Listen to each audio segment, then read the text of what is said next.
शास्त्रों में बताया गया है 5 दानों को महादान। नमस्कार दोस्तों, स्वागत है आपका हमारे YouTube चैनल आध्यात्मिक ज्ञान में।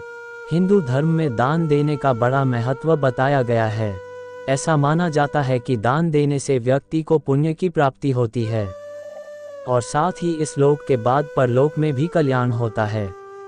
लेकिन आज के समय लोग दान का अर्थ केवल पैसे से ही समझते हैं। लोगों की नज़रों में केवल पैसा ही रह गया है, लेकिन फिर भी दान कर्म को पुण्य कर्म में जोड़ा जाता है। हम आपको बताने जा रहे हैं इन 5 दानों के बारे में विस्तार से। भूमि दान। पहले के समय में राजाओं द्वारा योग्य और श्रेष्ठ लोगों को भूमि दान किया जाता था।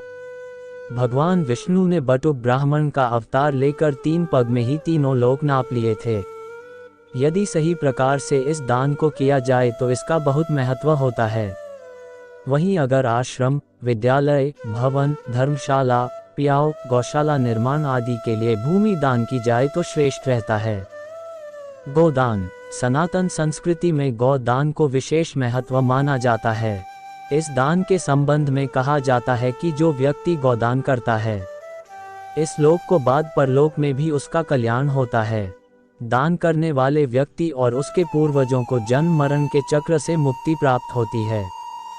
अन्नदान। अन्नदान करना बहुत ही पुण्य का कार्य होता है। यह एक ऐसा दान है जिसके द्वारा व्यक्ति भूखे को तृप्त करता है।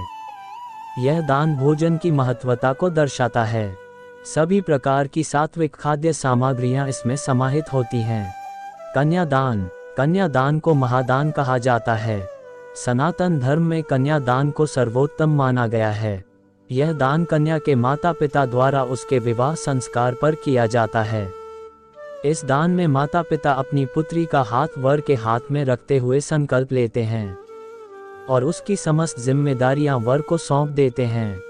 विद्यादान। इस दान से मनुष्य में विद्या, विनय और विवेकशीलता के गुण आते हैं, जिससे समाज और विश्व का कल्याण होता है।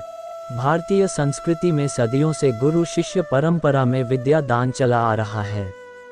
दोस्तों, शास्त्रों में विद्या का दान सबसे श्रेष्ठ दान माना जाता है, क्योंकि यही एक ऐसा दान है जो बांटने से और अधिक बढ़ता ही है।